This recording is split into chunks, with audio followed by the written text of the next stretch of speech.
Hello friends, good morning. मैं प्रेमचंद, मेरे YouTube channel शिक्षा के प्रसार पर आप सभी का स्वागत है।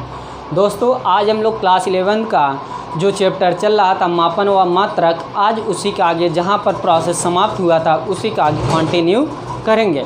तो दोस्तों, यदि देखा जाए जो पिछले क्लास में पढ़ाया जा चुका है तो उसको एक बार हम लोग देख लेते हैं कि क्या क्या पढ़ाया जा चुका है। तो सर्वप्रथम मैंने साइंस को बताया था कि साइंस को अरबी भाषा व संस्कृत भाषा में क्या कहते हैं, साइंस को परिभाषित किया था और साइंस के कितने पार्ट होते हैं वो भी मैंने क्या किया था, आपको बताया था। और उसके बाद मैंने ये बताया था कि भौतिक विज्ञान जो चैप्टर है उसका पहला चैप्टर है भौतिक जगत, और भौतिक जगत को मैंने छोड़ते हुए क्या प्रारंभ किया था, मापन व मात्रक प्रारंभ किया था। और इसमें भौतिक राशि देखा था और भौतिक राशि को दो भागों में डिफाइन किया था। एक क्या था, मूल राशि या हम लोग क्या कहते हैं मूल भौतिक राशि, दूसरा क्या था, व्युत्पन्न राशि। तो ये दोनों परिभाषा में इसको परिभाषित करते हुए आगे बढ़ा था। और यहाँ उसी के आगे मैंने भौतिक राशि में पद्धति को मैंने डिस्कस किया था। क्या पद्धति को मैंने डिस्कस किया था, और पद्धति को तीन पद्धति को मूलतः बताया था। और उसके अंतर्गत और तीन ऐसे पद्धति थे जिनको मैंने जिक्र किया था, जिनके बारे में मैंने जिक्र किया था। तो आज हम लोग उसी का आगे कंटिन्यू रखते हैं। तो जैसा कि दोस्तों आपको याद होगा पिछले क्लास में मैंने ये प्रारंभ किया था, एसआई जो पद्धति है उसको मैंने ये बताया था कि उसको मान्यता यानी कि उसको लागू 1971 में महासम्मेलन में किया गया था। और आज ये देखेंगे पूर्व लग्न। और पूर्व लग्न क्या होता है, अंतर्राष्ट्रीय पद्धति के मूल मात्रक के पूर्व लग्न। तो आज हम लोग इसको देखेंगे। पूर्व लग्न यानी आप लोग ये पढ़े होंगे क्लास 9 में, वहाँ लघु दूरी व लघु लंबाई पढ़े होंगे। लेकिन यहाँ पर जो पढ़ाया जाएगा लघु दूरी व लघु लंबाई के अकॉर्डिंग ही बताया जाएगा। लेकिन यहाँ पर मात्रक हैं जैसे milli, centi, deci, deka, hecto, kilogram, ये जितना है मेगा, गीगा, ये सभी आज हम लोग क्या करेंगे, अध्ययन करेंगे। और इसमें जानेंगे कि प्रोसेस ऊपर से नीचे आने पर क्या होता, पॉजिटिव होता है कि निगेटिव, या नीचे से ऊपर जाने पर मान क्या होता, पॉजिटिव होता है कि निगेटिव। तो आज हम लोग इसको क्या करेंगे, डिस्कस करेंगे विशेष रूप से। तो जैसा कि देखा जाए दोस्तों, आज की जो हेडिंग है अंतर्राष्ट्रीय पद्धति के मूल मात्रक पूर्व लग्न, वो आप लोग चैप्टर के यानी कि हेडिंग डालिएगा। और उसके आगे मैं क्या बनाने जा रहा हूँ, सारणी बनाने जा रहा हूँ, चार्ट बनाने जा रहा हूँ। आप लोग इसमें देखिएगा, बहुत इम्पॉर्टेंट है जो मैं आपको ट्रिक के माध्यम से समझाऊंगा। जैसा कि आपको यहाँ पर कुछ इम्पॉर्टेंट चीज़ें डाल करके आगे बढ़ना है। जैसे कि यहाँ पर एक तरफ डालना है क्या, पूर्व लग्न, क्या पूर्व लग्न, और दूसरा हो जाएगा प्रतीक, क्या प्रतीक, और तीसरा हो जाएगा दोस्तों मान। मान मैं आपको ट्रिक से बताऊंगा, यानी कि ये बताऊंगा कि इसका मान किस प्रकार याद किया जाए जिससे कि भूला न जाए। तो हम आपको ट्रिक के ही माध्यम से बताएंगे दोस्तों। आप लोग उससे क्या करिए, निश्चिंत रहिए, मैं आपको बहुत ही अच्छी तरीके से बताऊंगा, आप लोग उससे निश्चिंत रहिए दोस्तों। और दोस्तों, ये जो पॉइंट व्यू है ये बहुत ही इम्पॉर्टेंट है। इसको आप लोग जब नहीं समझ में आएगा तो आप लोग कमेंट करिएगा ज़रूर। और जैसा कि यदि मेरा वीडियो पसंद आएगा तो एक लाइक तो बनता है दोस्तों, एक आप लोग लाइक कर दीजिए। लाइक करने में आपका कुछ भी नहीं जाता है और सब्सक्राइब करने में भी कुछ नहीं जाता। तो यदि आपको मेरा वीडियो पसंद आएगा तो आप प्लीज़ एक लाइक करिएगा, और लाइक के साथ उसको शेयर और बेल आइकन दबाना ना भूलिएगा। तो आपको जैसा कि आप यदि बेल आइकन दबा देंगे या प्रेस कर देंगे बेल आइकन को, तो आपको सर्वप्रथम मेरी नोटिफिकेशन मिल जाएगी। तो आप लोग ये विशेषतर देखिएगा। यदि आपको वीडियो पसंद आए प्लीज़ लाइक कर दीजिएगा। लाइक करने से मेरा भी उत्साह क्या होगा, बढ़ेगा। तो हम लोग यहाँ पर देखते हैं दोस्तों, कुछ नाम लिखते हैं, और ये जो नाम है बहुत ही इम्पॉर्टेंट है। जैसा कि यहाँ पर देखा जाए योक्टो, क्या योक्टो, योक्टो बहुत इंपॉर्टेंट कड़ी है ये सब, मैं आपको बहुत अच्छे तरीके से बताऊंगा दोस्तों।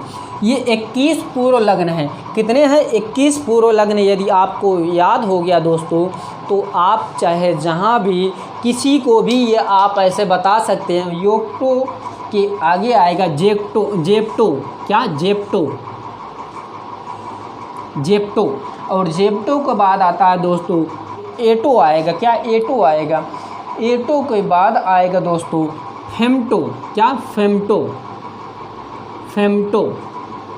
और फेम्टो के बाद आता है दोस्तों पीको। क्या? पीको। और पीको के बाद आता है दोस्तों नैनो, नैनो। और नैनो के बाद आता है दोस्तों माइक्रो। क्या? माइक्रो। माइक्रो के बाद आता है मिली।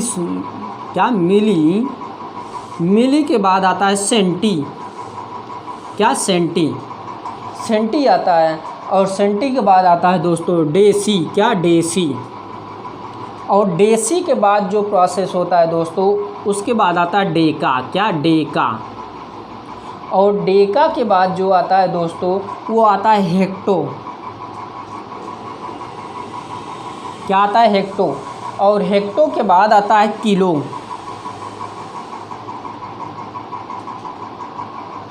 किलो के बाद आता है दोस्तों मेगा। क्या? मेगा। और मेगा के बाद आता है गीगा। गीगा या जीगा, क्या होता है? जीगा या गीगा। जीगा के बाद आता है गीगा या गीगा के बाद आता है बिलियन। क्या? बिलियन। और बिलियन के बाद आता है टेरा। क्या? टेरा। और टेरा के बाद आता है दोस्तों पेटा। क्या? पेटा। ये सभी का मान मैं बताने जा रहा हूँ। और पेटा के बाद आता है हेक्सा। क्या? हेक्सा। क्या आता है? हेक्सा। और हेक्सा के बाद आता है जेटा। क्या? जेटा। और जेटा के बाद आता है दोस्तों योटा। क्या? योटा। और ये जितने भी पूर्व लग्न हैं बहुत इंपॉर्टेंट है दोस्तों। आप लोग इसको पूर्णतः पढ़िएगा, जहाँ पर नहीं आएगा आप लोग कमेंट करिएगा और ध्यानपूर्वक पढ़िएगा दोस्तों।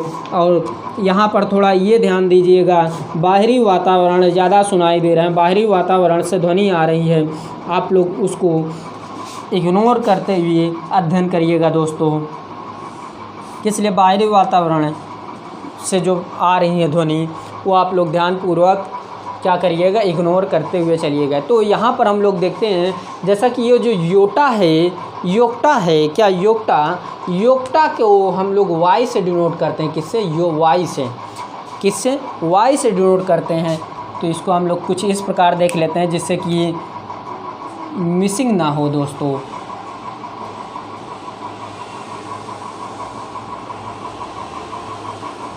मैं यहाँ पर आपको ट्रिक बताऊँगा, बहुत ही इम्पोर्टेंट ट्रिक है दोस्तों।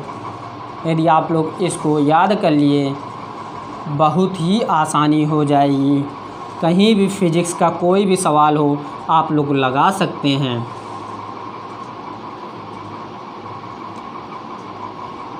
तो जैसा कि यहाँ मैंने ये बताया कि जो योक्टा है, योक्टा को वाई से डिनोट करते हैं। ये जो जेट या जेप्टो है, जेप्टो को जेट से डिनोट करते हैं। जेप्टो को जेट से डिनोट करते हैं। एटो से, जो एटो है दोस्तों, एटो को हम लोग अल्फ़ा से डिनोट करते हैं। किससे? अल्फ़ा से। और जो ये फेम्टो है, फेम्टो को दोस्तों, फेम्टो को हम लोग यफ से डिनोट करते हैं। किससे? यफ से।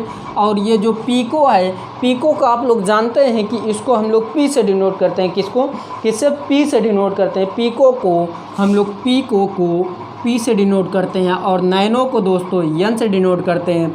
माइक्रो को, माइक्रो का सिंबल ये होता है। और मिली का दोस्तों एम होता है। और सेंटी का सी होता है।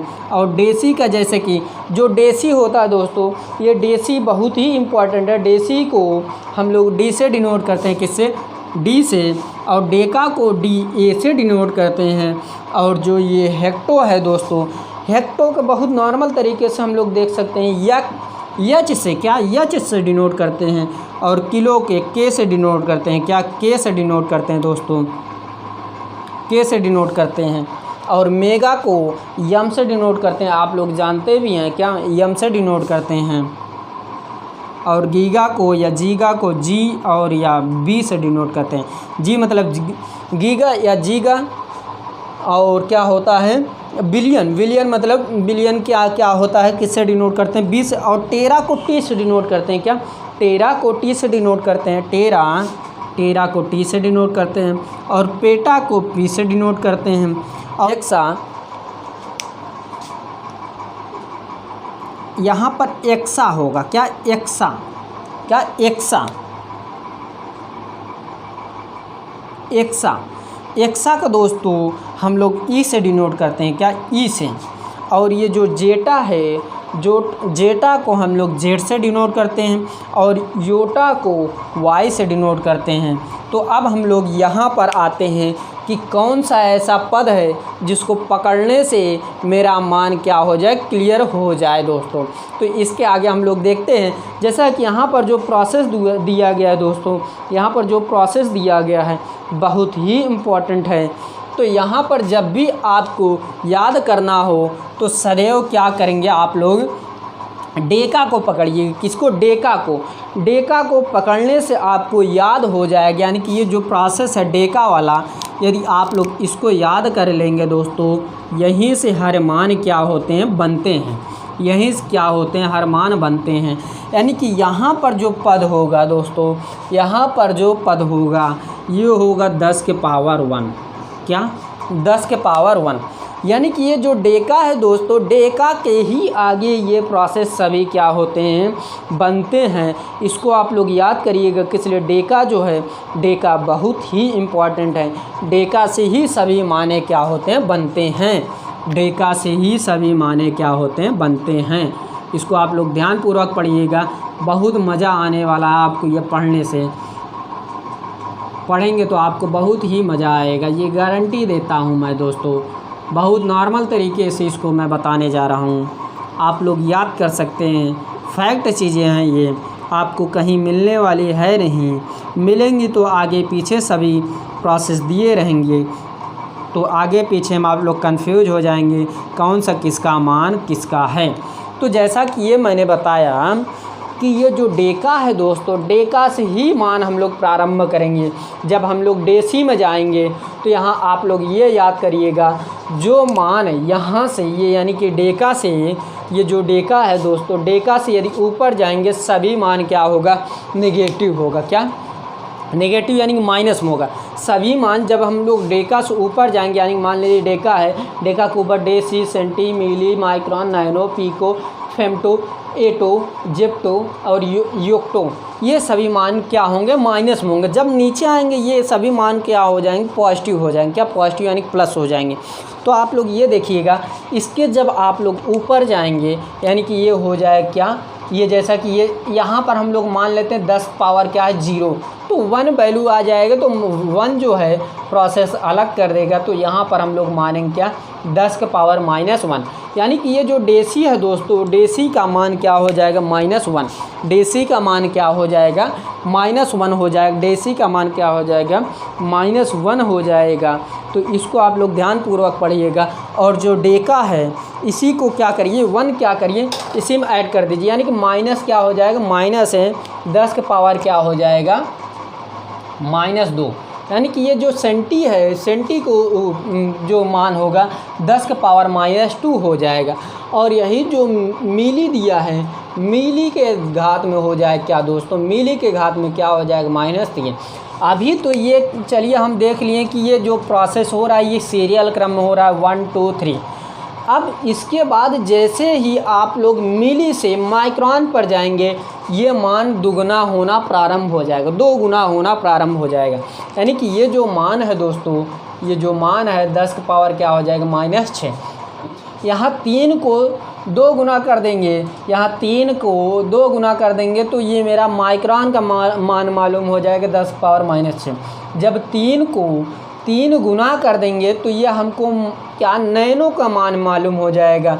जब यही हम लोग 4 गुना कर देंगे दोस्तों, ये मेरा पीको का मान हो जाएगा क्या मालूम। और यदि फेम्टो को देखा जाए, फेम्टो जो मान है दोस्तों, फेम्टो को यदि इसी में हम लोग क्या 3 का पहाड़ा यदि आप लोग पढ़ते चलिए तो सही है, या 3 क्या करिए ऐड करते चले जाइए, यानी कि 10 का पावर क्या हो जाएगा -15, और एटो का हो जाएगा 10 का पावर -18, और जेप्टो का क्या हो जाएगा 10 का पावर -21, और एक्टो का हो जाएगा 10 का पावर -24।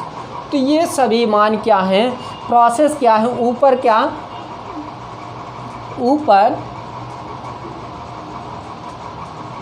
ऋणात्मक में मान होंगे, ऋणात्मक में मान होंगे, क्या होंगे ऋणात्मक मान होंगे, क्या ऋणात्मक मान होंगे। जब यही प्रोसेस नीचे देखा जाए दोस्तों, ये पहले ही 1 मिल गया तो यहाँ क्या हो जाएगा 10 पावर 2, और यहाँ जो ये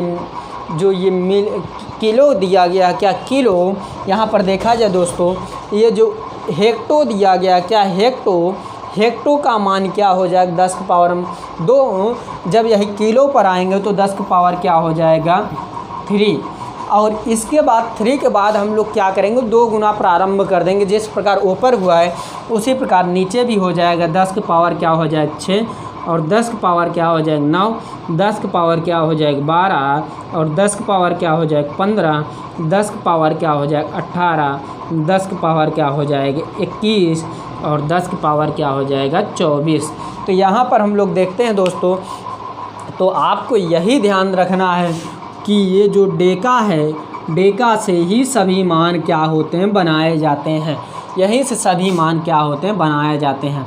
और यहाँ नीचे तो यहाँ पर आप लोग लिख सकते हैं, नीचे धनात्मक में मान होंगे।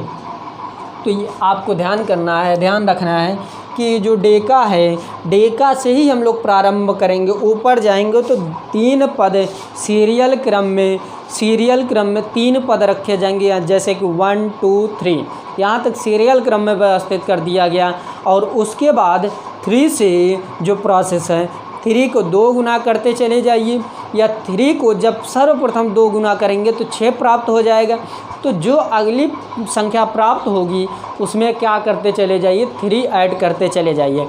यदि आपको ऐड करना नहीं है तो आप लोग उसका 3 का क्या करिए टेबल पढ़ते हुए आगे चले जाइए। मान लीजिए टेबल नहीं पढ़ना है तो 3 में 3 जोड़ दीजिए, कितना प्राप्त होगा 6, और 6 में 3 जोड़ दीजिए 9, 9 में 3 जोड़ देंगे 12। इसी प्रकार की कैलकुलेशन जो है आप लोग करते चले जाएंगे तो ये आपको मालूम हो जाएगा कि ये सभी मान पॉजिटिव किस तरफ होंगे और नेगेटिव किस तरफ होंगे। तो इसको आप लोग कॉन्सेप्ट क्लियर करते हुए पढ़िएगा, जो आपके लिए क्या होगा लाभदायक होगा। तो इसके बाद हम लोग आते हैं क्या, जैसा कि आप लोग जानते हैं कि जो एसआई पद्धति होती है दोस्तों, एसआई पद्धति के 4 ऐसे कारण हैं जो आप लोग यदि उसको पढ़ लिए तो आपको ये मालूम हो जाएगा कि एसआई पद्धति कहाँ पर यूज की जा सकती है। तो आज हम लोग उसको देखते हैं। ओके, तो देखते हैं, ध्यानपूर्वक पढ़िएगा। तो दोस्तों इसको हम लोग रफ करते हैं।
तो यहाँ पर हम लोग लिखते हैं दोस्तों,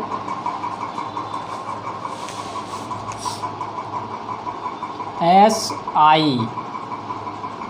पद्धति का कुछ महत्वपूर्ण नियम या तथ्य। तो ये ध्यान रखने वाली बात है कि यदि आप इसको 4 बातों की यदि याद कर लिए दोस्तों, तो आपका जो SI पद्धति है, SI पद्धति में कभी भी कोई भी समस्या नहीं उत्पन्न होगी। तो आपको ये ध्यान रखना है दोस्तों, जैसा कि यहाँ पर आपको ये ध्यान देना है, फर्स्ट पॉइंट में ये लिखना है, फर्स्ट पॉइंट में ये लिखना है, किसी भी मात्रक का पहला अक्षर बड़े में नहीं लिखा जाता। क्या? पहली पॉइंट में ये लिखना आपको, किसी भी मात्रक का पहला अक्षर बड़े में नहीं लिखा जाता, चाहे किसी भी वैज्ञानिक का नाम ही क्यों ना हो। पहला पॉइंट ये याद करना है। तो इसमें जैसा कि मान लीजिए किस प्रकार नहीं लिखेंगे, मान लीजिए कि जैसे फर्स्ट पॉइंट में आप लोग यहाँ लिख सकते हैं, जैसे मान लीजिए कि एम्पियर। क्या? ये एम्पियर, जो एम्पियर है, ये जो एम्पियर है दोस्तों, एम्पियर जो है ये मान लीजिए कि इस प्रकार होगा, ये तो एम्पियर हो गया। एम्पियर का जो है दोस्तों, जैसे कि ये जो है, ये जो एम्पियर है ये उचित है। क्या? एम्पियर जो है ये उचित है, जैसा कि ये लिखा जा रहा है एम्पियर ये उचित है। यदि इस प्रकार लिखा जाएगा एम्पियर, ये क्या हो जाएगा? अनुचित हो जाएगा। क्या? अनुचित। यानी कि ये एम्पियर है ये उचित है, ये क्या है? अनुचित है। यानी कि ये मैं बताने की कोशिश कर रहा हूँ, किसी भी मात्रक का पहला अक्षर बड़ा नहीं होना चाहिए। जैसे कि ये बड़ा है ना, तो ये क्या है? ये रॉन्ग है। ये क्या है? रॉन्ग है। कौन राइट है? ये है। यानी कि किसी भी मात्रक का पहला अक्षर क्या होना चाहिए? बड़ा नहीं होना चाहिए। इस प्रकार छोटा होना चाहिए। क्या होना चाहिए? छोटा होना चाहिए। किसी भी मात्रक का पहला अक्षर क्या होना चाहिए? छोटा होना चाहिए। क्या? छोटा होना चाहिए, बड़ा नहीं होना चाहिए, बड़ा नहीं होना चाहिए। तो ये आपको ध्यान रखना है। जैसा कि एक पॉइंट और लिख सकते हैं यहीं पर, ये तो मान लीजिए कि एम्पियर हो गया। यहीं पर हम लोग एक और चीज़ लिख सकते हैं, न्यूटन। क्या? न्यूटन। क्या? न्यूटन हम लोग लिख सकते हैं। क्या? न्यूटन।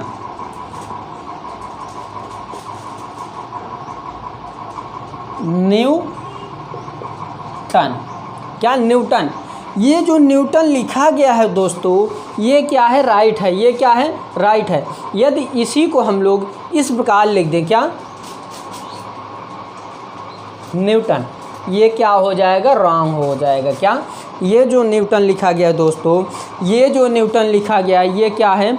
ये रॉन्ग है। ये क्या है? राइट है।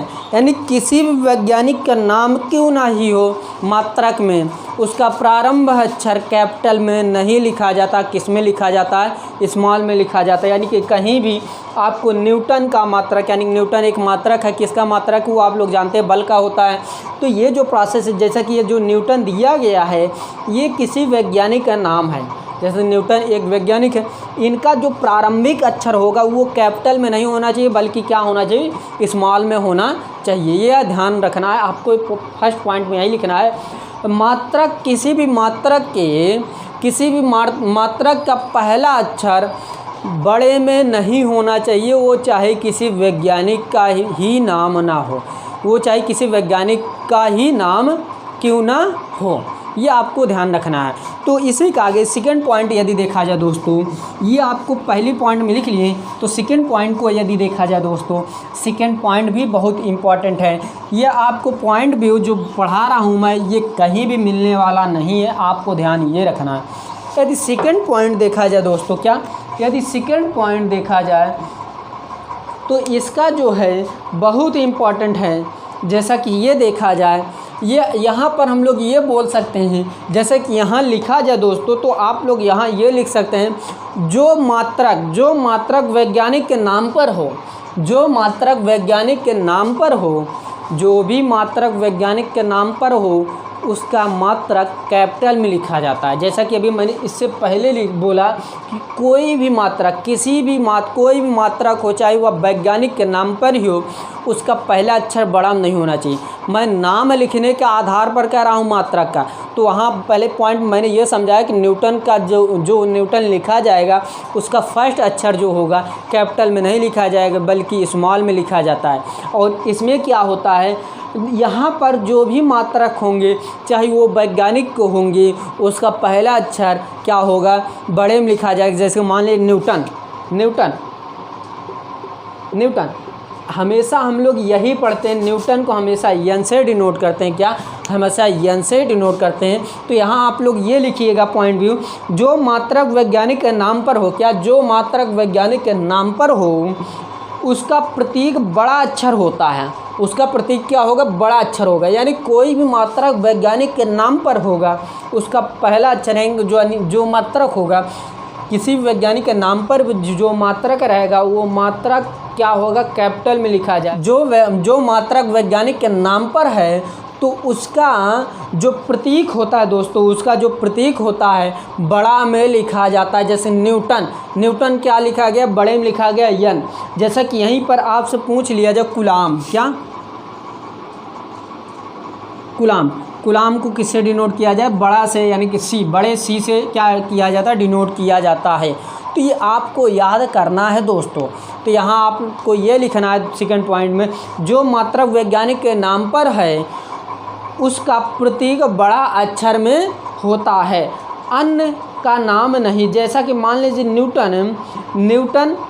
न्यूटन को एन लिखा जाता है, कूलाम को सी से डिनोट किया जाता है, और एम्पियर भी यहाँ पर आप लोग लिख सकते हैं। एम्पियर, क्या, एम्पियर को ए से डिनोट किया जाता है। यानी कुछ ऐसे वैज्ञानिक के नाम है जिनका मात्रक है जो प्रतीक है वो बड़े अक्षर में लिखा जाता है। ये आपको ध्यान रखना। जब यही थर्ड पॉइंट पहुँचेंगे दोस्तों, थर्ड पॉइंट देखा जाए तो ये भी क्या है, इम्पॉर्टेंट है। क्या है, इम्पॉर्टेंट है। जैसा कि यहाँ पर देखा जाए थर्ड पॉइंट, ये जो है थर्ड पॉइंट दोस्तों, इसमें आप लोग ये लिख सकते हैं, प्रतीक कभी भी बहुवचन में नहीं लिखा जाता। यानी कि यहाँ पर आप लोग लिख सकते हैं, प्रतीक को कभी बहुवचन में नहीं लिखना चाहिए। प्रतीक को कभी भी बहुवचन में नहीं लिखना चाहिए। ये आपको तीसरे पॉइंट में लिखना है, प्रतीक को कभी भी बहुवचन में नहीं लिखना चाहिए। ध्यान रखिएगा। जैसा मान लीजिए कि आपको इस प्रकार दे दिया जाए, एग्जाम्पल मान लीजिए कि इस प्रकार दे दिया जाए 50 मीटर, क्या, ये क्या है, उचित है। ये क्या है, उचित है। अनुचित क्या होगा, जब इसी के साथ मान लीजिए 50 मीटर, यस, मीटर क्या है, यम क्या है, मीटर हो गया, यस क्या हो गया, सेकेंड हो गया। तो यानी कि ये बताया जा रहा है जो मात्रक होंगे उसको बहुवचन में नहीं रखा जाता। जैसा मान लीजिए 50 मीटर है, ये क्या है, एक उचित है। यदि इसी को देखा जाए ये क्या हो जाएगा, अनुचित रखा जाए। किस लिए, मात्रक को बहुवचन में नहीं रखा जाता। बहुवचन का अर्थ होता है क्या, एक से अधिक। ये क्या हो जाएगा, बहुवचन। तो ये प्रोसेस ध्यान रखना है तीसरे पॉइंट में। यदि चौथे पॉइंट के देखा जाए दोस्तों, चौथे पॉइंट पर यदि गौर किया जाए, चौथा पॉइंट बहुत ही इम्पोर्टेंट है। तो चौथा पॉइंट देखिएगा दोस्तों, तो यहाँ पर आप लोग लिखिएगा फोर्थ नंबर पर जो होगा प्रोसेस, जैसा ममान लीजिए कि जो यहाँ पर फोर्थ नंबर लिखा जाएगा, फोर्थ नंबर पर आप लोग ये लिख सकते हैं, प्रतीक के बाद, क्या, प्रतीक के बाद कोई भी विराम का चिन्ह नहीं लगाया जाता। प्रतीक के बाद कोई भी विराम का चिन्ह नहीं लगाया जाता। चौथा पॉइंट आप लोग ये लिख सकते हैं, प्रतीक के बाद कोई भी विराम का चिन्ह नहीं लगाया जा सकता। किसमें, एसआई पद्धति के मात्रक के कुछ नियम या तथ्यों पर। मान लीजिए न्यूटन है, न्यूटन पर ये इस प्रकार नहीं लगाया जाएगा। ये जो है किसी भी मात्रक या किसी भी प्रतीक के बाद चिन्ह, यानी कि ये जो है, जैसा कि मान लीजिए कि यहाँ पर हम लोग ये लिख सकते हैं, यहाँ पर ये लिख सकते हैं, देखिएगा ध्यानपूर्वक, प्रतीक के बाद क्या प्रतीक के बाद कोई भी प्रतीक के बाद कोई भी विराम का चिन्ह नहीं लगाना चाहिए। ये ध्यान देना है चौथी पॉइंट में। यानी कि मान लीजिए कुछ इस प्रकार मान लीजिए कि एम्पियर ए ये विराम का चिन्ह नहीं लगेगा, न्यूटन ये विराम का चिन्ह नहीं लगेगा, कूलाम ये विराम का चिन्ह नहीं लगेगा। यानी कि प्रतीक के बाद कोई भी विराम का चिन्ह नहीं लगाना चाहिए। इतनी बात क्लियर। तो इसके आगे हम लोग और कुछ नए तथ्यों पर देख लेते हैं। जैसा कि यहाँ पर कुछ बिंदु छूट रहे हैं, कौन कौन से बिंदु हैं उसको भी हम लोग गौर कर लेते हैं। ध्यान दीजिएगा। जैसा कि इसके बाद अभी मैंने यहाँ पर देखा जाए मिली सेंटीडेसिडे का कुछ मतलब पूर्व लग्न बताए हैं, और पिछले क्लास में मैंने एसआई जो भौतिक राशि था, क्या भौतिक राशि को 7 पार्टों में, यानी कि भौतिक राशि 7 भाग होते हैं, उसको मैंने डिस्कस किया था। तो यहाँ पर जो पॉइंट है, जैसे मान लीजिए लंबाई, द्रव्यमान, समय, विद्युत धारा, ज्योति तीव्रता, पदार्थ का मात्रक, ये जितनी भी परिभाषाएं हैं आपकी इस वीडियो के नीचे पर देखिएगा। यानी कि वीडियो के नीचे देखिएगा, वहाँ पर आपको सभी की परिभाषाएं क्या होगी मिल जाएंगी। आपकी स्क्रीन के नीचे आपको सभी परिभाषाएं मिल जाएंगी, आप लोग देख लीजिएगा। इसलिए सभी परिभाषाएं यदि पढ़ाने लगेंगे बहुत ही लंबी क्लास हो जाएगी। तो आपके स्क्रीन पर नीचे देखिएगा, वहाँ सभी परिभाषाएं आपको क्या होगी मिल जाएगी। गौरपूर्वक उसको आप लोग क्या करिएगा, ध्यानपूर्वक देखिएगा, जो आपके लिए क्या होगा लाभदायक होगा। सभी परिभाषा यदि आप लोग लिखे रहेंगे तो आपकी नोट्स थोड़ा अच्छी बनेगी। तो इसी के बाद जैसा कि यदि देखा जाए दोस्तों, इसी के बाद कुछ इम्पॉर्टेंट कड़ी आते हैं। इम्पॉर्टेंट कड़ी जैसे कि मान लीजिए कि यहाँ पर आपको कुछ मात्रक लिखना है। क्या कुछ मात्रक लिखना है जो आपको क्या होगा फ़ायदेमंद होगा। तो जैसा कि मान लीजिए कि यहाँ पर कुछ मात्रक लिखा जाए, कुछ मात्रक, और ये मात्रक व्युत्पन्न मात्रक के अंतर्गत आएंगे। क्या व्युत्पन्न मात्रक के अंतर्गत आएंगे, जो कि हमको पहले ही पढ़ा देना चाहिए था, लेकिन मैंने पढ़ाया नहीं। तो यहाँ पर आपको ये ध्यान देना है, जैसे कि मान लीजिए कि यहाँ क्षेत्रफल हो गया। क्या क्षेत्रफल, और क्षेत्रफल का जो प्रोसेस होगा, क्षेत्रफल का सूत्र होता है लंबाई इंटू चौड़ाई।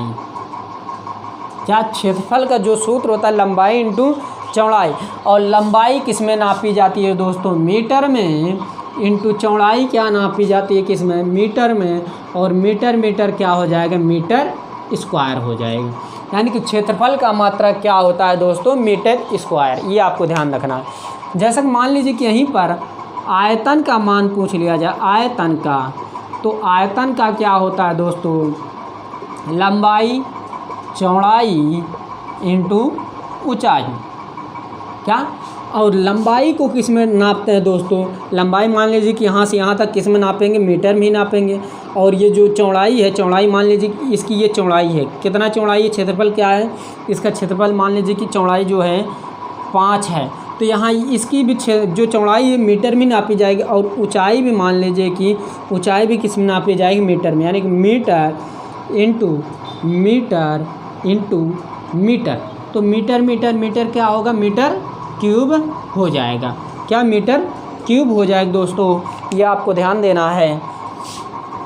ये मैं इसलिए बता रहा हूँ क्योंकि आपको अभी त्रुटि पढ़ना है, प्रतिशत त्रुटि, और ये आपको ध्यान देना है कि प्रतिशत त्रुटि किस त्रुटि के अंतर्गत आती है। तो अब इसी के आगे जैसे मान लीजिए कुछ और पॉइंट पर देख लिया जाए। तीसरी पॉइंट पे है, मान लीजिए तीसरा बिंदु क्या है, तीसरा बिंदु मान लीजिए कि वेग।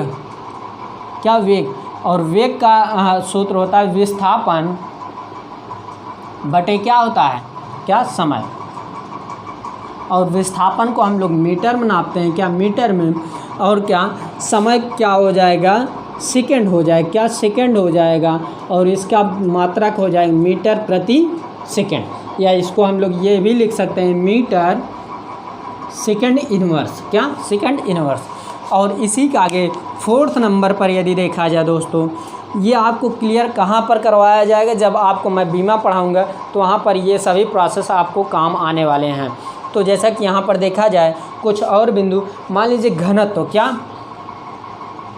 घनत्व, और घनत्व का जो सूत्र होता है दोस्तों आप लोग जानते हैं द्रव्यमान, क्या द्रव्यमान बटे आयतन, क्या द्रव्यमान बटे आयतन। यदि इसको तोड़ा जाए दोस्तों तो द्रव्यमान का क्या होता है, केजी होता है, क्या द्रव्यमान जो ये मान लीजिए घनत्व है, घनत्व क्या होता है, केजी होता है। तो यहाँ हम लोग इसको सूक्ष्म रूप से तोड़ देते हैं, मान लीजिए केजी हो गया, केजी। आयतन का क्या होता है, देखिए आयतन का जो प्रोसेस होता है आप लोग मीटर क्यूब भी रख सकते हैं, या ये प्रोसेस रख सकते हैं, क्या लंबाई इंटू चौड़ाई इंटू ऊंचाई, और इनका भी मात्रक मीटर मीटर मीटर मीटर बराबर मीटर क्यूब। तो यहाँ हम लोग रख सकते हैं क्या मीटर क्यूब, तो यहाँ पर हो जाएगा केजी प्रति मीटर क्यूब। इतनी बात क्लियर। अब इसी के आगे 1, 2 पॉइंट 3 पॉइंट पर और डिस्कस कर लेते हैं। मान लीजिए बल, क्या बल, बल का क्या मात्रक होता है दोस्तों, बल का मात्रक आप लोग जानते हैं कि द्रव्यमान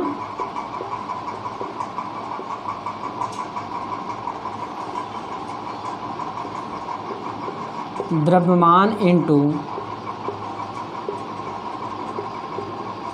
तो अब यहाँ समस्या ये हो जाएगी कि मैंने द्रव्यमान, त्वरण का तो मात्रक बताया ही नहीं, और द्रव्यमान का तो आप लोग जानते हैं केजी ही होता है, क्या केजी होता है, और त्वरण का क्या हो जाएगा, यहाँ पर समस्या हो गई आपको।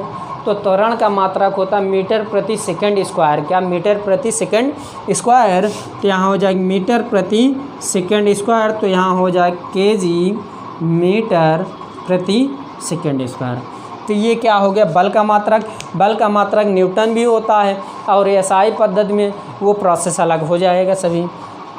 तो जैसा कि मैंने बल का देखा, तो इसी के आगे हम लोग क्या देख लेते हैं, दाब का 2 मात्रक और देख लेते हैं जिससे क्लियर हो जाए।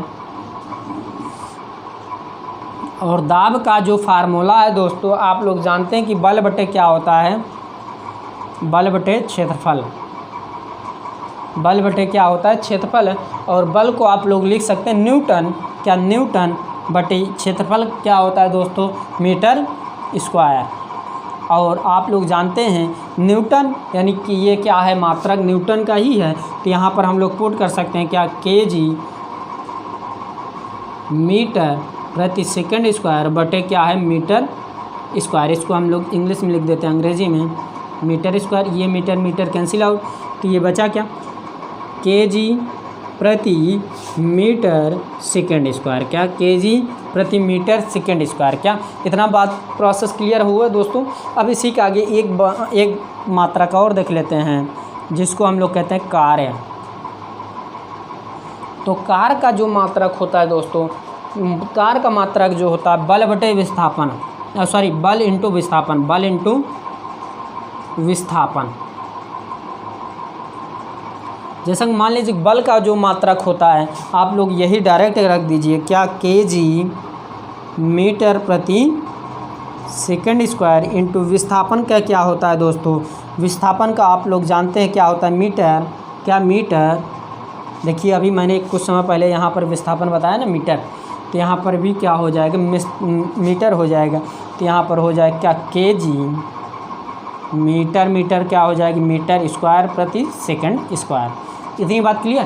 तो ये कुछ मैंने मात्रक बता दिया आपको।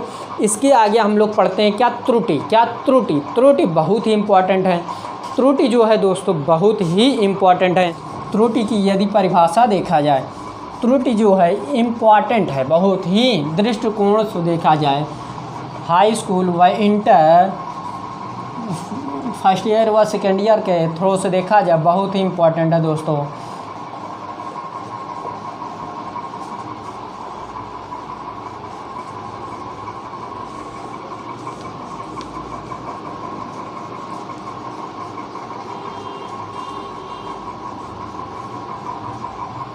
तो जैसा कि मान लीजिए कि त्रुटि देखा जाए, क्या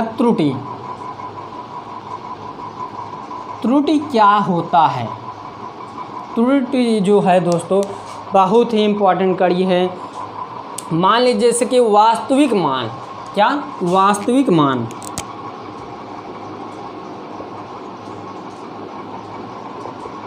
तथा प्रेक्षक मान, वास्तविक मान तथा प्रेक्षक मान के बीच कुछ न कुछ अंतर पाया जाता है। क्या वास्तविक मान तथा प्रेक्षक मान के बीच कुछ अंतर पाया जाता है और इस अंतर को ही हम लोग क्या कहते हैं? त्रुटि कहते हैं। इतनी बात क्लियर? यानी कि वास्तविक मान तथा प्रेक्षक मान के बीच कुछ न कुछ अंतर पाया जाता है, इस अंतर को ही हम लोग क्या कहते हैं? त्रुटि कहते हैं। इतनी बात क्लियर? और यहाँ पर यदि त्रुटि देखा जाए दोस्तों, दो प्रकार की त्रुटि होती हैं। कितने प्रकार की? दो। उसको हम लोग देख लेते हैं। जैसा कि यहाँ पर देखा जाए, त्रुटि जो है त्रुटि मुख्यतः दो प्रकार की, यानी सामान्यतः दो प्रकार की होती है। पहला है क्रमबद्ध त्रुटि। क्या? क्रमबद्ध त्रुटि। दूसरा है यादृच्छ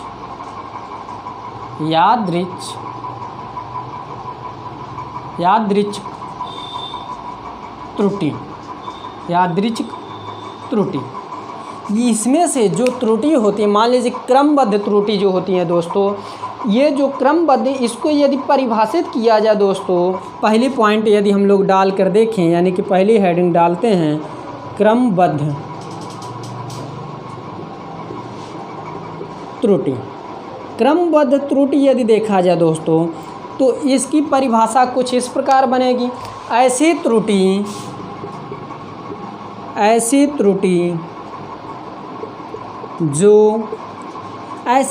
जो किसी न किसी, इस प्रकार हम लोग सकते हैं, ऐसी त्रुटि जो किसी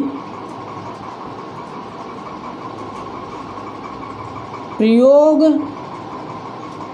में, क्या? ऐसी त्रुटि जो प्रयोग में नियमित रूप से प्राप्त होती है, नियमित रूप से प्राप्त होती रहती है, उसे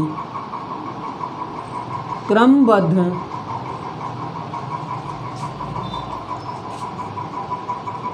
त्रुटि कहते हैं। जैसा कि यहाँ पर देखा जाए दोस्तों, तो यहाँ पर ये होगा, ऐसी त्रुटि जो किसी प्रयोग में नियमित रूप से प्राप्त होती रहती है, उसे हम लोग क्रमबद्ध त्रुटि कहते हैं। और क्रमबद्ध जो त्रुटि होती है वह मुख्यतः है, वह सामान्यतः 3 प्रकार की होती है। कितने? 3 प्रकार की होती है। उनको भी हम लोग क्या कर लेते हैं? देख लेते हैं। देखिएगा दोस्तों ध्यानपूर्वक। पहली पॉइंट होती है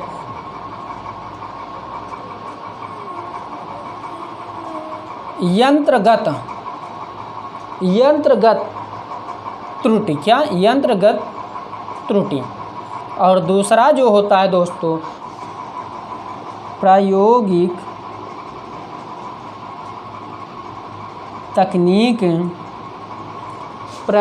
तकनीक या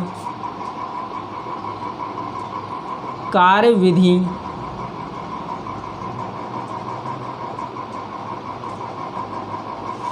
प्रायोगिक तकनीक या कार्यविधि अपूर्णता या ये क्या है? सेकेंड पॉइंट है दोस्तों। यदि थर्ड पॉइंट देखा जाए, व्यक्तिगत त्रुटि होती है। क्या? व्यक्तिगत त्रुटि ये होती है, मान लीजिए कि अभी समझा देता हूँ। व्यक्तिगत मतलब यानी कि जो अपने द्वारा क्या हो, यानी कि स्वयं के द्वारा कोई भी गलतियाँ हो, उसे हम लोग व्यक्तिगत त्रुटि कहते हैं। तो ये सभी परिभाषा हमको पढ़ने की कोई आवश्यकता है नहीं। तो इसके बाद हम लोग चलते हैं यादृच्छिक त्रुटि देखते हैं। तो यहाँ पर हम लोग देखते हैं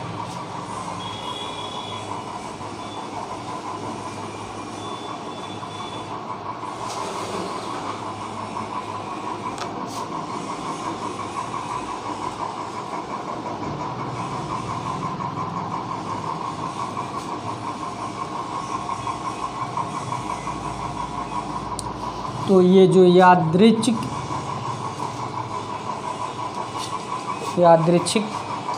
जो त्रुटि है इसको हम लोग देख लेते हैं। ये बहुत ही इम्पॉर्टेंट है, इसको भी हम लोग परिभाषित कर देते हैं।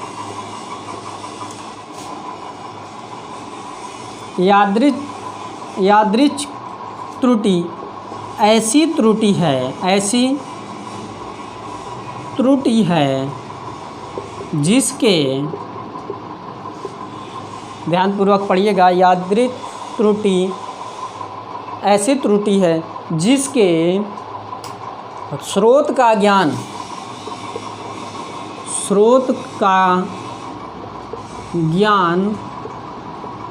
नहीं होता है। स्रोत का ज्ञान नहीं होता है, इसे हम दो त्रुटियां का नाम से जानते हैं, जैसे कि आकस्मिक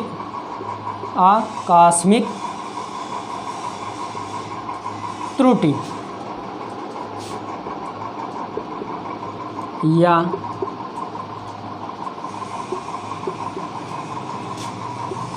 यादृच्छिक त्रुटि कहते हैं। यादृच्छिक त्रुटि कहते हैं।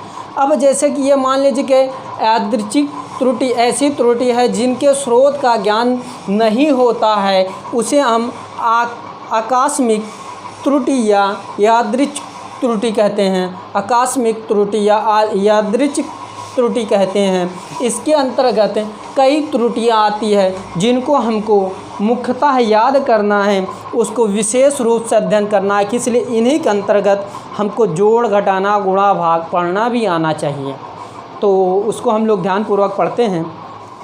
कुछ नए पॉइंट देखो।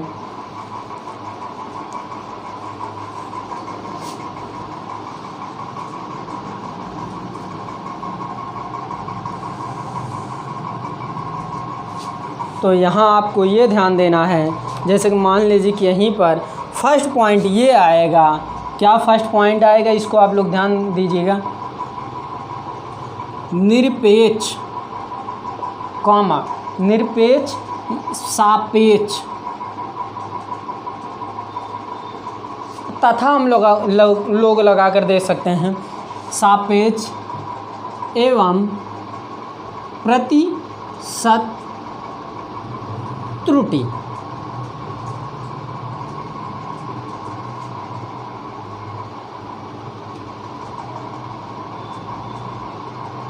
यदि इसको परिभाषित किया जाए दोस्तों, तो हम लोग इसको लिख करके समझते हैं, जिससे कि ये क्या हो जाए, समझ में आ जाए। ऐसी मापित राशि के वास्तविक मान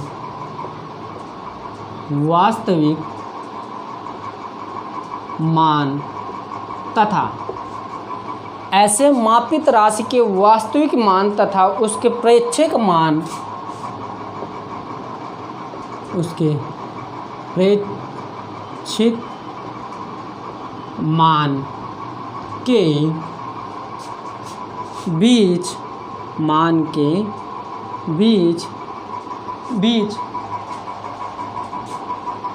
का अंतर, प्रेक्षिक मान के बीच का अंतर, उस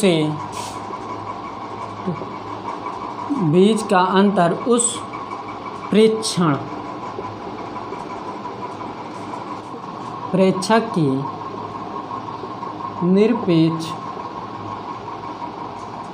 त्रुटि कहलाती है। दोस्तों ये रहा कुछ मुख्य पॉइंट। जैसा कि इसका यदि फार्मूला निकाला जाए, निरपेक्ष निरपेक्ष त्रुटि बराबर वास्तविक मान माइनस, ये जो निरपेक्ष त्रुटि बराबर वास्तविक मान तथा प्रेक्षित मान होता है, प्रेक्षित, तो इसकी परिभाषा हम लोग इस प्रकार भी बना सकते हैं, वास्तविक मान तथा प्रेक्षित मान के बीच के अंतर को हम लोग निरपेक्ष त्रुटि कहते हैं। क्या, ये बहुत इंपॉर्टेंट परिभाषा है, आप लोग इस प्रकार भी देख सकते हैं। जैसा कि इसको यदि देखा जाए, ऐसी मापित राशि के वास्तविक मान तथा उनके प्रेक्षित मान के बीच का अंतर उस प्रेक्षक की निरपेक्ष त्रुटि कहलाती है।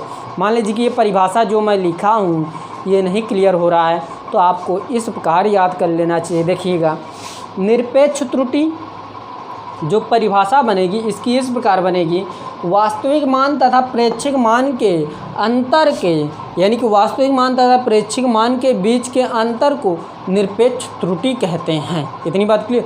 तो ये कुछ इम्पॉर्टेंट बिंदु है दोस्तों, कुछ इम्पॉर्टेंट व्यू हैं जो आपको ध्यानपूर्वक क्या करना, याद रखना है। तो इसके बाद जो सेकंड नंबर आएगा दोस्तों वो भी क्या है, इम्पॉर्टेंट है। इसको रफ करते हैं हम लोग। इसके बाद आपके कुछ नए कुछ बिंदु आएंगे, कुछ नए बिंदु आएंगे इसके बाद।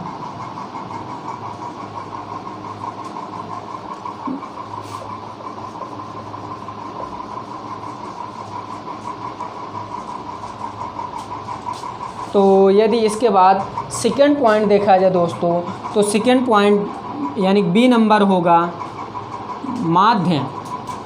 माध्य या औसतन निरपेक्ष त्रुटि। औसत निरपेक्ष त्रुटि।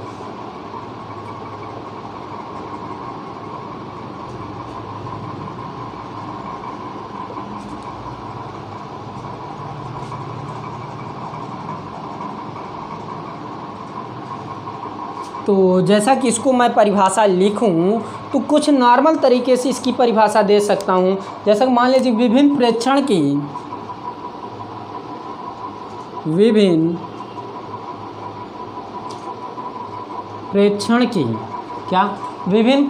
की निरपेक्ष त्रुटि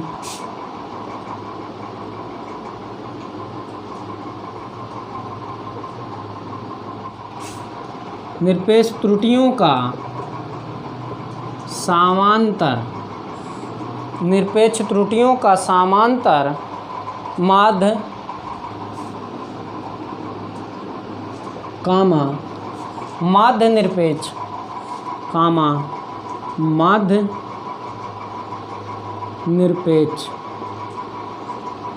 निरपेक्ष त्रुटि कहलाता है। इसका जो फार्मूला होता है दोस्तों कुछ इस प्रकार होगा, माध्य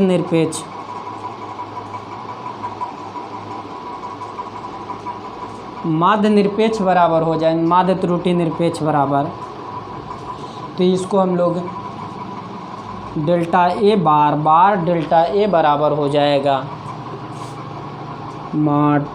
डेल्टा 1 प्लस कहाँ तक हो जाएगी ये, जैसा कि मैंने माना कि डेल्टा ए बार बराबर हो, बार यानी कि जो ऊपर लाइन रहेगा उसको क्या कहेंगे हम लोग, बार से डिनोट करेंगे। क्या, बार से। तो यहाँ डेल्टा ए एन बटे सभी को हम लोग इस प्रकार लिख सकते हैं, यानी कि ये हो गया। तो इसका हम लोग इस प्रकार आकार दे सकते हैं, डेल्टा बार डेल्टा ए बराबर हो जाएगा 1/2 सिग्मा। क्या, सिग्मा आई से एन तक रहेगा, नीचे भी सिग्मा के नीचे भी लिखा जाएगा, आई से 1 तक लिया जाता है। और इसके बाद जो प्रोसेस होगा दोस्तों वो डेल्टा ए आई मॉड में लिखा जाएगा, डेल्टा ए आई मॉड में लिखा जाएगा। ये माध्य या औसत निरपेक्ष त्रुटि या माध्य निरपेक्ष त्रुटि का फार्मूला है। जैसा कि इसको यदि परिभाषित देखा जाए, यानी जो परिभाषा लिखा गया उसको देखा जाए, विभिन्न प्रेक्षण की निरपेक्ष त्रुटियों का समांतर माध्य समांतर निरपेक्ष त्रुटि कहलाता है। यानी कि ये समांतर क्रम में जोड़े गए हैं तो ये क्या होगा, निरपेक्ष त्रुटि के अंतर्गत आने वाला है। जैसे निरपेक्ष त्रुटि यानी कि जैसे कि हम लोग बोल सकते हैं माध्य निरपेक्ष त्रुटि। क्या, माध्य निरपेक्ष त्रुटि। तो ये आप लोग ध्यानपूर्वक पढ़िएगा, बहुत इंपॉर्टेंट है। इसकी आगे एक पॉइंट और बचती है, जैसा कि हम लोग जानते हैं जिसको कहते हैं प्रतिशत त्रुटि। तो आपको ये अब क्लियर हो गया कि प्रतिशत त्रुटि किस त्रुटि के अंतर्गत आता है, ये आपको तो अब क्लियर हो गया। तो अब आपको किसी प्रकार की दिक्कत तो होनी नहीं चाहिए कि जैसा कि मान लीजिएगा आपसे पूछ लिया कि प्रतिशत त्रुटि किस त्रुटि के अंतर्गत आता है, तो आप लोग क्या कर सकते हैं, बता सकते हैं।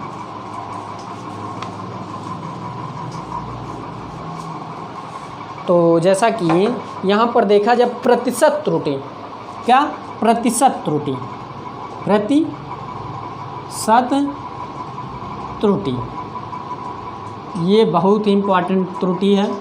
इसी के अकॉर्डिंग न्यूमेरिकल सॉल्व किए जाते हैं। मान लीजिए कि एक शब्द हम लिखते हैं भिन्नात्मक त्रुटि। भिन्नात्मक त्रुटि, भिन्नात्मक त्रुटि ये होता है यानी कि बटे में जो लिखा गया हो। भिन्नात्मक त्रुटि में 100 से गुणा करने के बाद, क्या, भिन्नात्मक त्रुटि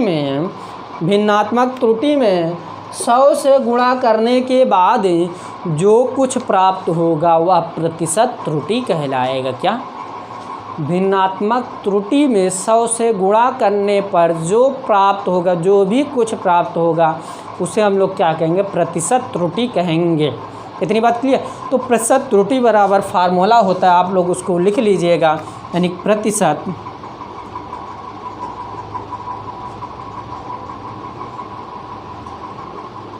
त्रुटि बराबर हो जाएगा। तो यहाँ पर हम लोग लिख सकते हैं delta A by E into 100। ये क्या है, भिन्नात्मक त्रुटि है, जिसको हम लोग, या इसको हम लोग ये भी बोल सकते हैं, जो ए बाई ए डेल्टा ए है इसको हम लोग राशि का मान बोल सकते हैं। यानी कोई भी राशि दिया गया है, ए मतलब कुछ भी दिया गया है। तो इसके आगे जैसा कि ये मैंने कुछ त्रुटियों के बारे में डिस्कस किया दोस्तों, ये कुछ त्रुटि थी। इसके आगे हम लोग पढ़ते हैं त्रुटियों का संयोजन। त्रुटियों का संयोजन, इतनी बात क्लियर। तो त्रुटियों का संयोजन हम लोग यहीं पर देख लेते हैं। तो इसको रफ करते हैं दोस्तों।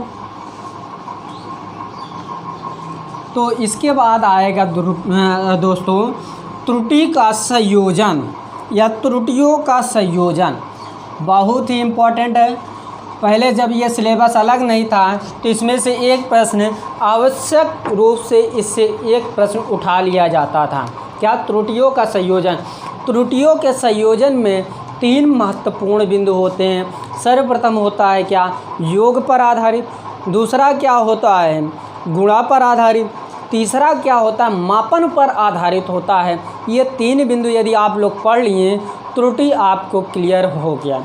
जैसा कहीं कहीं आपको क्लास 11th में एनसीईआरटी में कुछ मैटर मिलेगा, यानी कि त्रुटियों का योग मिलेगा, त्रुटियों का गुणा मिलेगा और त्रुटियों का मापन, यानी कि इसका न्यूमेरिकल दिया गया छोटे छोटे शब्दों में, जैसे मान लीजिए छोटे छोटे अंकों में इस प्रकार 0.652, 6.253 इस प्रकार इनका योग करना है। किसके ये माध्यम से, त्रुटियों के संयोजन के माध्यम से। तो ये फिलहाल नॉर्मल सी बात है, ये छोटी कक्षाओं की है, ये आप लोग ऐड कर सकते हैं स्वयं। तो यहाँ पर हम लोग देखेंगे क्या, त्रुटियों का संयोजन। त्रुटियों का संयोजन, तो त्रुटियों का हम लोग संयोजन देखते हैं। सर्वप्रथम इसकी परिभाषा देखते हैं दोस्तों। इसकी परिभाषा हम लोग लिख के समझते हैं। देखिए मान लीजिए कि यहाँ पर कह दिया जाए भौतिक राशि, क्या, भौतिक राशि, भौतिक राशि की अंतिम गणना, भौतिक राशि की अंतिम गणना में एक से अधिक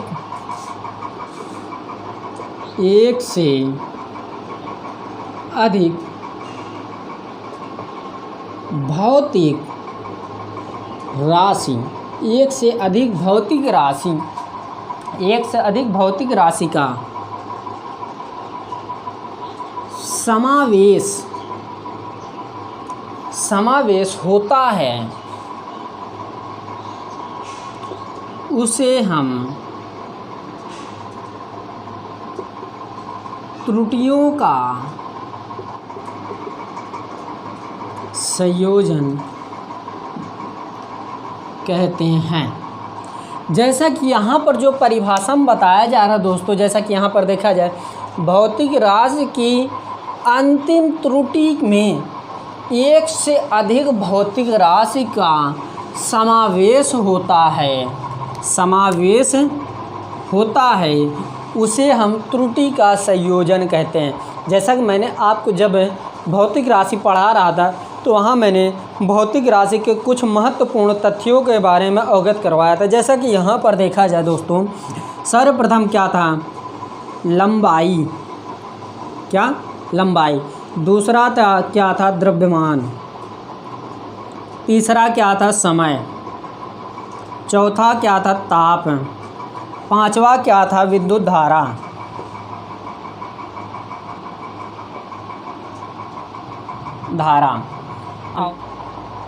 पदार्थ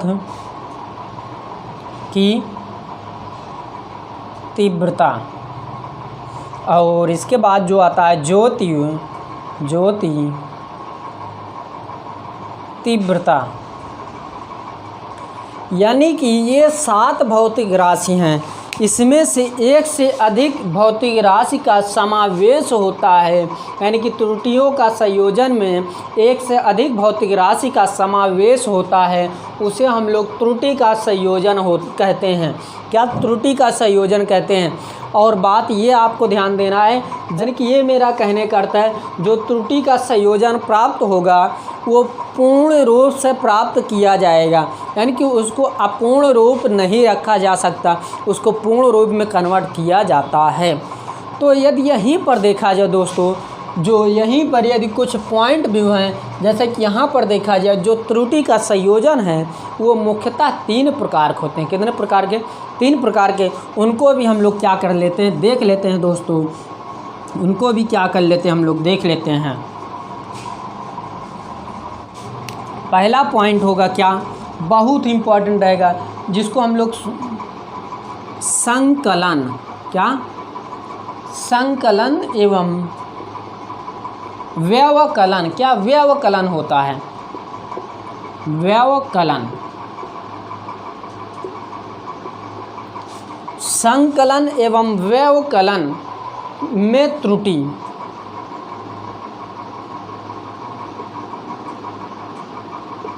क्या पहला है? संकलन एवं व्यवकलन में त्रुटि, जिसको हम लोग योगफल के नाम से जानते हैं।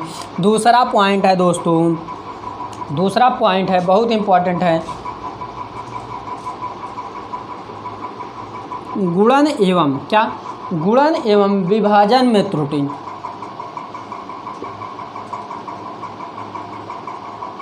विभाजन में त्रुटि। और तीसरा पॉइंट जो है दोस्तों, वो बहुत ही इम्पोर्टेंट है। फिलहाल ये जो 2 पॉइंट है ये सर्वाधिक इम्पोर्टेंट है। इसके बाद ये आता है, यानी कि इसको हम लोग कहते हैं मापित राशि।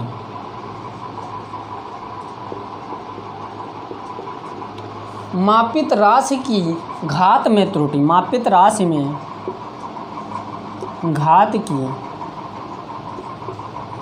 त्रुटि। ये 3 पॉइंट जो है बहुत ही इम्पोर्टेंट है दोस्तों। ये जो 3 पॉइंट है बहुत ही इम्पोर्टेंट है। सर्वप्रथम क्या है?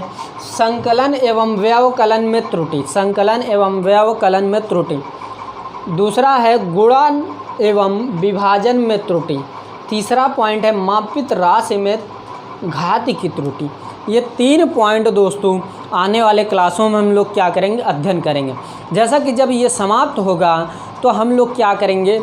सार्थक अंक के बारे में क्या करेंगे? डिस्कस करेंगे। सार्थक अंक को कैसे परिभाषित किया जाए, और मान लीजिए कोई अंक दे दिया जाए तो उसको कैसे मालूम किया जाए कि सार्थक अंक निम्न में से कौन सा है। तो वो सभी हम लोग क्या करेंगे, अध्ययन करेंगे। तो सभी जो जितने भी पॉइंट हैं वो मैं क्या करूँगा, आने वाले क्लासों में क्या करूँगा, डिस्कस करूँगा। और विशेष बात ये है कि इसी के आगे जो क्लास है यदि टाइम शेष बचता है तो उसमें हम लोग क्या करेंगे, न्यूमेरिकल की डिस्कस कर लेंगे। और मान लीजिए जब वो न्यूमेरिकल डिस्कस हो गया तो उसके आने वाले क्लास में हम लोग क्या करेंगे, वीमा के 1.5 से 2 घंटे के बीच की क्लास। तो फ़िलहाल आप लोग ध्यानपूर्वक अध्ययन करिएगा। तो दोस्तों यदि मेरी वीडियो पसंद आ रही प्लीज़ लाइक कीजिए, शेयर कीजिए, कमेंट करना ना भूलें। तो दोस्तों आज की वीडियो यहीं पर समाप्त करते हैं। Thank you very much. धन्यवाद दोस्तों।